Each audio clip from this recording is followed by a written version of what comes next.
Libro de Génesis, capítulo 3. Vamos a mirar estos versículos. Dice el verso 1: pero la serpiente era astuta más que todos los animales del campo que Jehová Dios había hecho, la cual dijo a la mujer: con que Dios os ha dicho, no comáis de todo árbol del huerto.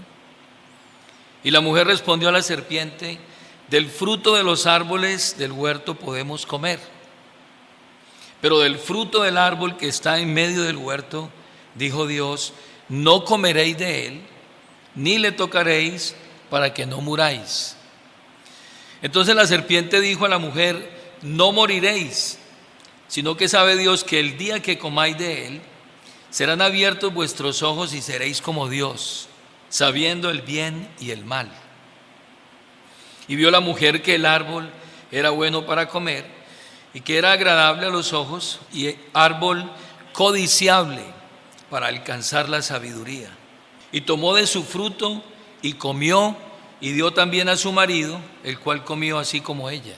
Entonces fueron abiertos los ojos de ambos, y conocieron que estaban desnudos. Entonces cosieron hojas de higuera, y se hicieron delantales. Y oyeron la voz de Jehová Dios que se paseaba en el huerto al aire del día. Y el hombre y su mujer se escondieron de la presencia de Jehová Dios entre los árboles del huerto. Mas Jehová Dios llamó al hombre y le dijo: ¿dónde estás tú? Y él respondió: oí tu voz en el huerto y tuve ¿qué? Miedo, porque estaba desnudo y me escondí. Y Dios le dijo: ¿quién te enseñó que estabas desnudo? ¿Has comido del árbol que yo te mandé que no comieses? Y el hombre respondió: la mujer que me diste por compañera me dio del árbol y yo comí. Entonces Jehová Dios dijo a la mujer: ¿qué es lo que has hecho? Y dijo la mujer: la serpiente me engañó y comí. Consecuencias personales del pecado. Hemos venido hablando, hermanos, acerca del tema del pecado. Un tema que hoy no es muy usual escucharlo.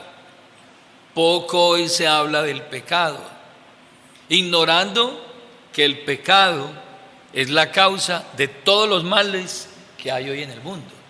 El mundo está así única y exclusivamente por el pecado. El pecado entró por un hombre y pasó a todos los hombres, por cuanto todos pecaron. Y eso ha traído consecuencias terribles para la raza humana. Ya definimos el pecado y dijimos que el pecado es rebelión, que el pecado es errar al blanco, es descarriarnos o salirnos del camino, es ir en contraposición a la soberanía y a la autoridad de Dios. Eso es el pecado. Hablamos acerca de las doctrinas, algunas doctrinas que están involucradas a lo largo de las Escrituras con el pecado. Vimos la doctrina de Dios, como el primer afrentado cuando el hombre peca es Dios.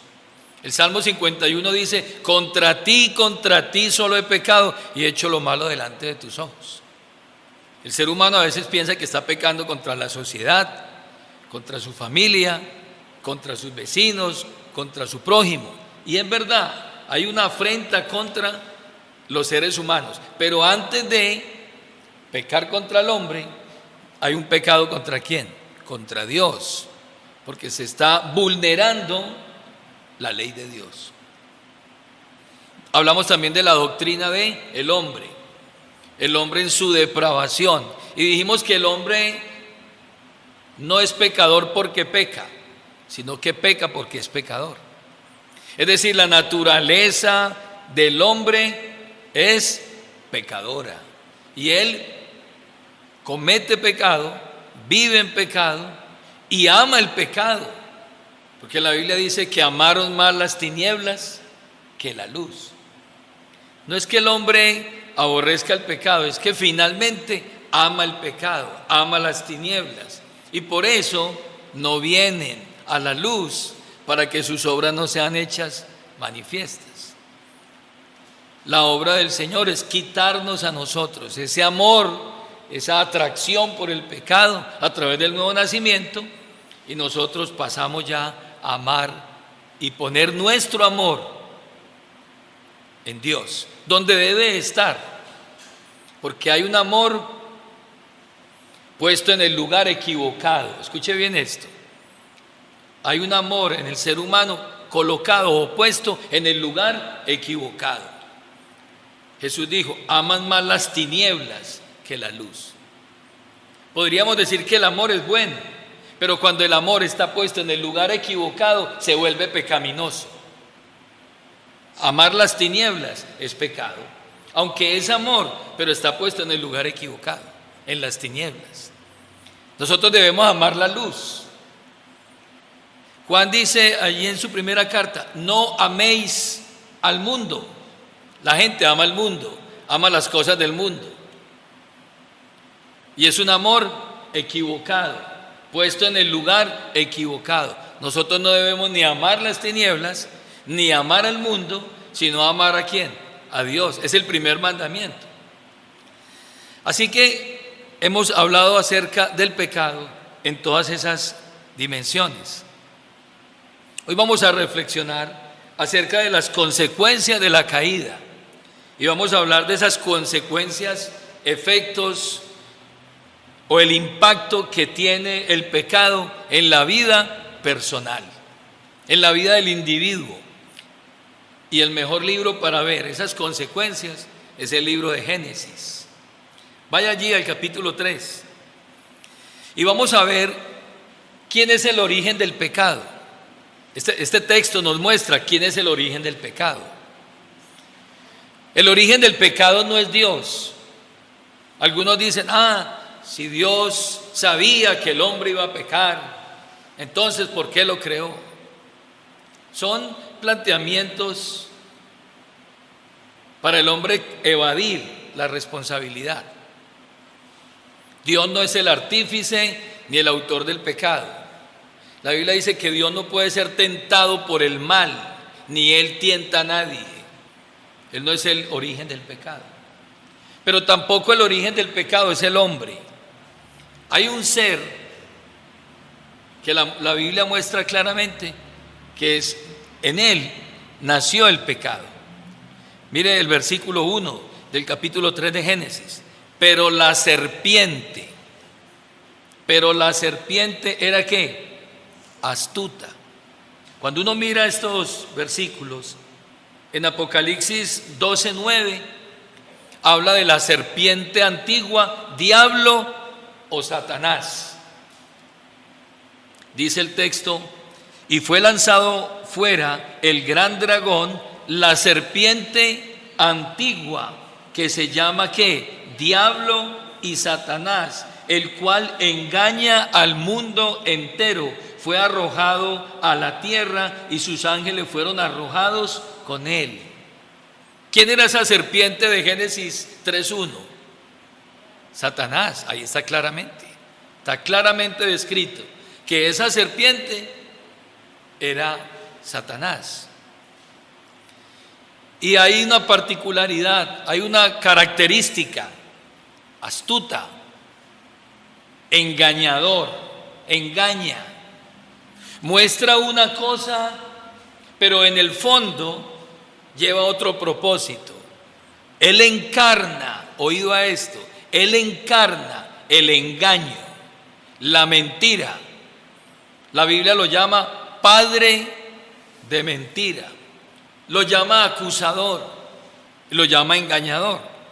Entonces, en este texto nos muestra claramente quién es el origen del pecado: la serpiente antigua, diablo o Satanás, que fue arrojado a la tierra con la tercera parte de los ángeles, y ese conflicto cósmico que hubo en el cielo cuando Satanás se rebeló con la tercera parte de los ángeles, ese conflicto vino a la tierra y llegó ¿hasta dónde? Hasta la dimensión humana, donde está el hombre.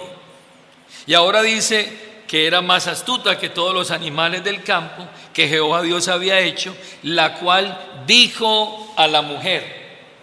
Y vamos a ver aquí cuál es la esencia del pecado, cuál es el epicentro del pecado. Porque, hermanos, pecados hay muchos. Hay pecados de la carne, hay pecados del espíritu.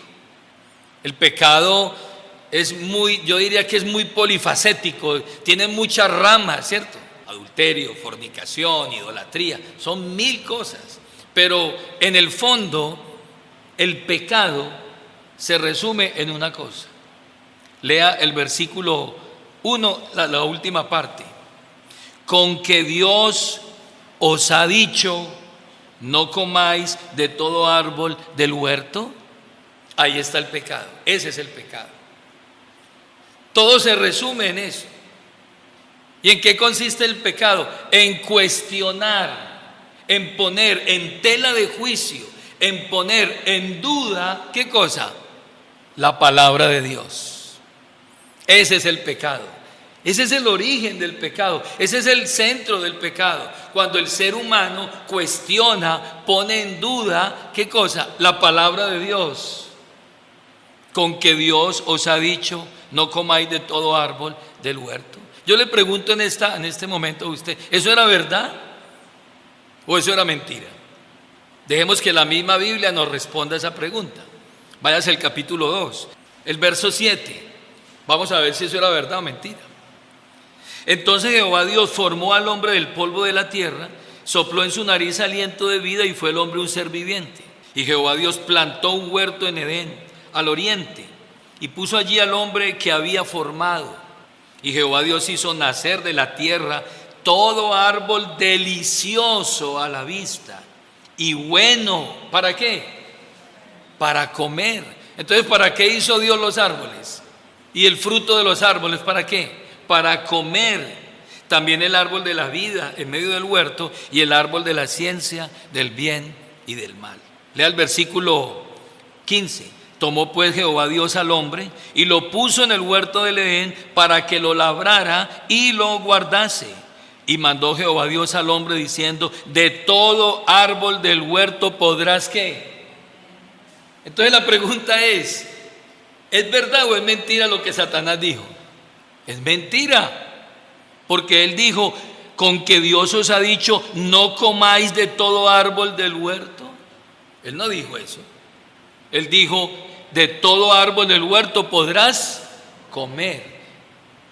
Y entonces, ¿por qué Satanás está diciendo que no pueden comer de todo árbol? El versículo 17, mas del árbol de la ciencia del bien y del mal no comeréis, porque el día que de él comieres, ciertamente morirás. Entonces note usted que el primero sembró ¿qué? La duda. Y segundo, está negando la palabra de Dios. Él no dijo que de todos, él solamente habló de uno, el árbol de la ciencia del bien y del mal. De ese no van a comer, de resto, todo pueden hacerlo. ¿En dónde radica el pecado, hermanos? Cuando nosotros dudamos, incredulidad, cuando nosotros cuestionamos, cuando nosotros enfrentamos y ponemos en tela de juicio la palabra inerrante de Dios, la palabra autoritativa de Dios. Porque la palabra de Dios, y esto es importante que lo tengamos en cuenta, la palabra de Dios encarna el carácter de Dios. Repito, cuando cuestionamos la palabra de Dios, estamos cuestionando el carácter de Dios, la esencia de Dios. Cuestionar la palabra de Dios es como cuestionar a Dios mismo. No están separadas una de la otra. Váyase al Salmo 19. El Salmo 19 muestra el carácter de Dios representado ¿en qué? En su palabra, en sus palabras. Entonces dice el versículo 7 del Salmo 19. La ley, cuando la Biblia dice la ley o el precepto o el mandamiento o el estatuto, está hablando de la palabra de Dios. Y el verso 7 dice, la ley de Jehová es que perfecta, que convierte el alma. Entonces la palabra de Dios según este salmo, ¿cómo es? Es perfecta. Perfecta es que no tiene defecto. O sea, si Dios le dijo a la primera pareja una cosa, se lo dijo perfectamente. No tiene doblez, no tiene engaño, no se puede dudar de ella. ¿Por qué? Porque su palabra, como Dios mismo, es que perfecto. Cuestionar la palabra de Dios es cuestionar la perfección de Dios. El que es perfecto. Siga leyendo. El testimonio de Jehová es fiel, que hace sabio al sencillo. ¿Qué es algo fiel? Que se mantiene, que lo que dijo, eso es. Y entonces dice aquí, el testimonio de Jehová es fiel. La palabra de Dios es fiel a pesar de las circunstancias. Él se mantiene ¿qué? Firme. La Biblia dice que aunque nosotros seamos infieles, Él permanece fiel. Él no se puede mudar, Él no se puede cambiar, Él es inmutable. Cuestionar la palabra de Dios es cuestionar la fidelidad de Dios, y eso es gravísimo. Versículo 8: los mandamientos de Jehová son rectos, que alegran el corazón. Vaya mirando usted aquí en esos calificativos cómo es Dios, porque Dios es como es su palabra. El precepto de Jehová es puro, que alumbra los ojos. El temor de Jehová es limpio, que permanece para siempre. Los juicios de Jehová son ¿qué? Verdad, todos justos. Podríamos entonces decir en esta noche que la palabra de Dios es perfecta, es fiel, es recta, es pura y es limpia, y también es verdad, verdadera, como su autor, que es Dios. Entonces, cuando Satanás cuestiona la palabra de Dios, pone en tela de juicio la palabra de Dios, ¿sabe qué está poniendo en tela de juicio? El carácter de Dios. El carácter de Dios. ¿Qué está diciendo? No, Dios no es perfecto. No, Dios no es fiel, es infiel. No, Dios no es recto, no es puro, no es limpio, no es verdad lo que Él les está diciendo, no es verdad. Y eso fue lo que Satanás hizo en el huerto. Él no solamente cuestionó la palabra de Dios, puso en tela de juicio o de duda, la palabra de Dios. Lo que se está yendo es en contra de ¿qué? Del carácter de Dios, de la esencia de Dios. Está atacando directamente ¿a quién? A Dios. Por eso el pecado de la incredulidad es gravísimo. Entonces ya hemos visto acá, ¿quién es el origen del pecado? La serpiente, diablo o Satanás. ¿Y cuál es el pecado? Poner en duda la palabra de Dios. Cuando usted deja que la duda y la incredulidad cuestionen la palabra de Dios, estamos dudando de Dios. ¿Qué siente usted cuando alguien le dice así de frente? No, yo a usted no le creo. Eso se hace sentir mal. ¿Usted está diciendo que usted no confía? ¿Usted está poniendo en tela de juicio mi integridad? Entonces, eso es lo que hacemos cuando cuestionamos la palabra de Dios. Estamos poniendo en tela de juicio todo lo que hemos visto en el Salmo 19. Sigamos mirando el texto.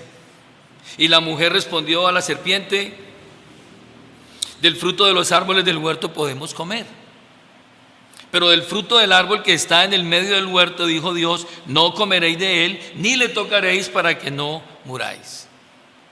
Dice el versículo 4, la serpiente dijo a la mujer: no moriréis, ustedes no van a morir. O sea, ya no solamente pone en duda la palabra de Dios, ahora ¿qué? La niega rotundamente. No moriréis, no van a morir. Con eso es que está diciendo, Dios es mentiroso. Note usted, hermano, que todo aquí se centra en la palabra de Dios. Y esa es la batalla hoy por la verdad, por la verdad. Pablo, el apóstol Pedro, hablando acerca de la palabra, dice que el apóstol Pablo escribía cosas difíciles de entender, las cuales los indoctos tuercen para su propia perdición. Tuercen distorsionan, adulteran la palabra de Dios, corrompen la palabra de Dios. Esa es la batalla desde Génesis a hoy. Esa es la lucha. No moriréis, sino que sabe Dios que el día que comáis de él serán abiertos vuestros ojos y seréis como Dios, sabiendo el bien y el mal. Lo cual también es falso. Seréis como Dios. Fue lo que él allá en la dimensión anterior donde él estaba en privilegios, él cuestionó: subiré ¿a dónde? Al monte de Dios y me sentaré y seré como Dios, seré como el Altísimo. Y por ese pecado fue arrojado. Isaías capítulo 14. Y ahí está ese pecado, hermanos. El versículo 7, entonces dice la Escritura: fueron abiertos los ojos de ambos. ¿Cuándo? Cuando también dio a su marido, el cual comió así como ella. Él era el responsable. Fueron abiertos sus ojos y conocieron que estaban desnudos. Se perdió, se perdió un estado de inocencia. Note usted aquí, esa palabra entonces nos va a mostrar los resultados, las consecuencias del pecado. Esa expresión entonces es un conector entre un hecho y una consecuencia. ¿El hecho cuál es? Cuestionar la palabra de Dios. ¿Cuál es la consecuencia? Fueron abiertos los ojos, pierden el estado de inocencia y conocieron que estaban desnudos. Ahora viene la vergüenza. Perdieron la inocencia, la pureza, están desnudos. El pecado trae vergüenza. Y note usted el versículo 7: entonces cosieron hojas de higuera y se hicieron delantales. Una de las consecuencias del pecado, del engaño del pecado, hermanos, es la vergüenza. Satanás promete muchas cosas. Satanás promete infinidad de cosas, engaña. Y el ser humano cae en esa trampa y entonces finalmente, después de que es consumado el pecado, se ejecuta el pecado, lo que le trae es que vergüenza personal, vergüenza familiar. Y eso es como una onda explosiva que se extiende a la iglesia, a la sociedad, a los que te conocen afuera. Dice que se hacen con hojas de higuera y se hicieron delantales. Aquí, ¿qué vemos? El intento del hombre por tapar el pecado. Son las justicias personales, las justicias propias. Pequé, dijo Adán, vamos a hacer, ¿qué hacemos? Y entonces fueron y arrancaron hojas de higuera y se hicieron, ¿qué? Vestidos. ¿Usted se imagina cómo quedaron? Quedaron a medias, porque eso es lo que hace el esfuerzo humano. Eso es lo que hacen las estrategias humanas. Solamente ponen, ¿qué? Pañitos de agua tibia en la vida del ser humano y no le quitan. Quedaron medio vestidos.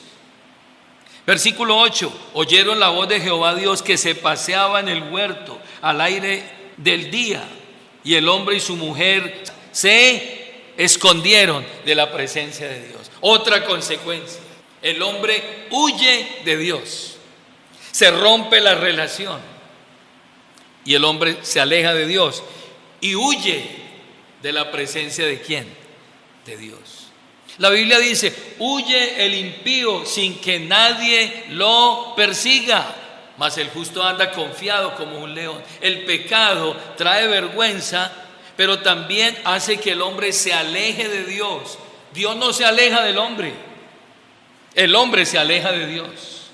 Dios siempre ha estado ahí como un padre amoroso. Mire Isaías 59 para que mire usted lo que hace el pecado. He aquí que no se ha cortado la mano de Jehová para salvar, ni se ha agravado su oído para oír.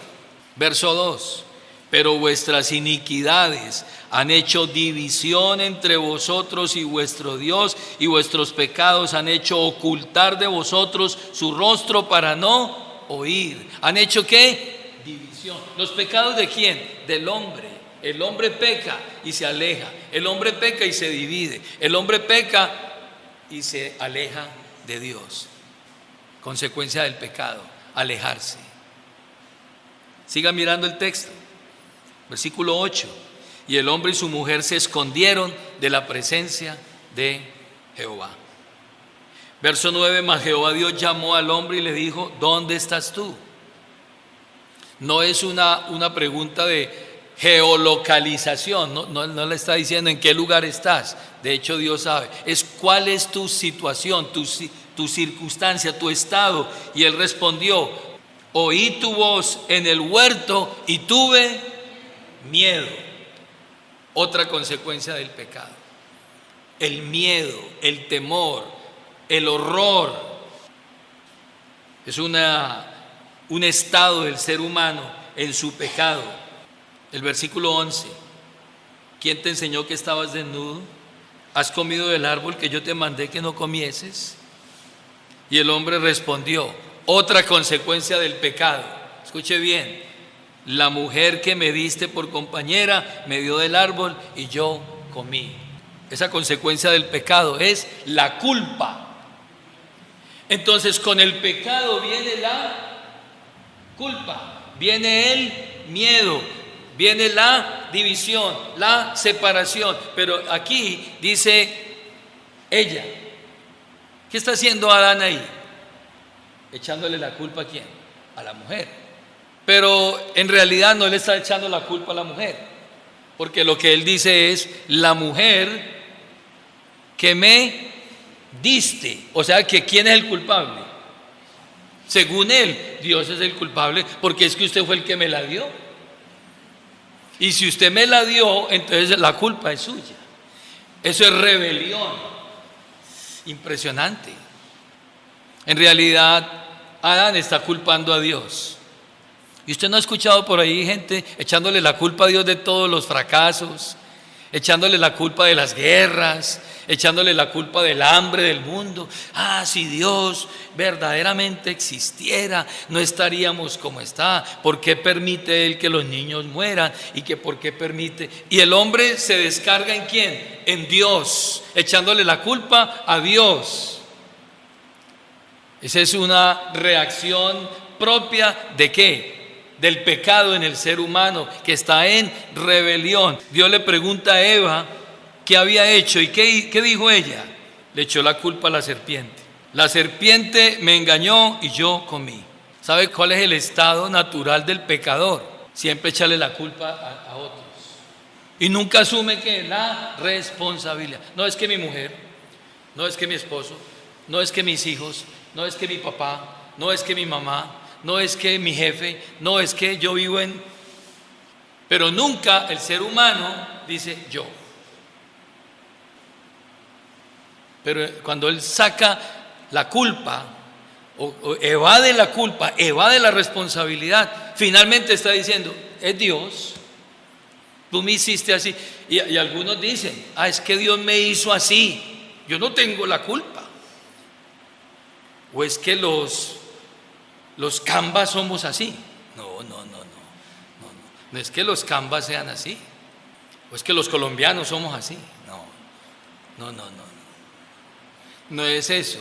Usted y yo debemos ¿qué? Asumir las responsabilidades. Y el hombre respondió: a la mujer que me diste. Entonces Jehová dijo a la mujer: ¿qué es lo que has hecho? Y finalmente le echó la culpa ¿a quién?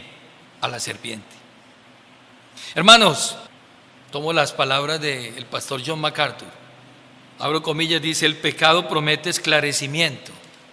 El pecado promete paz en el corazón, tranquilidad, satisfacción. Pero en su lugar trae vergüenza, trae miedo, trae culpa, trae muerte, trae separación. Lo peor, trae vergüenza. Eso es el pecado. Así de que hoy nosotros debemos orar a Dios para que nosotros rechacemos el pecado, odiemos el pecado, distanciémonos lo máximo que podamos ¿de qué? Del pecado. Algunos creyentes todavía a estas alturas de la vida están preguntando: pastor o hermano, ¿cuál es la distancia más corta que yo puedo estar cerca del pecado. O sea, ¿hasta dónde puedo llegar yo sin caer? Cuando la pregunta debiera ser, hermano, ¿cuánto podría yo alejarme del pecado para evitar sus nefastas consecuencias? No preguntes qué tan cerca puedes estar del pecado sin caer, como lo hizo Sansón, que jugaba y decía, yo huiré o me salvaré como las otras veces. No, jugó y jugó con el pecado hasta que finalmente, ¿qué? Cayó. No, esa no es la pregunta. La pregunta es, Señor, permite que yo pueda despreciar el pecado, que yo pueda distanciarme del pecado lo máximo, para no tener esas nefastas consecuencias que trae el pecado a nuestras vidas.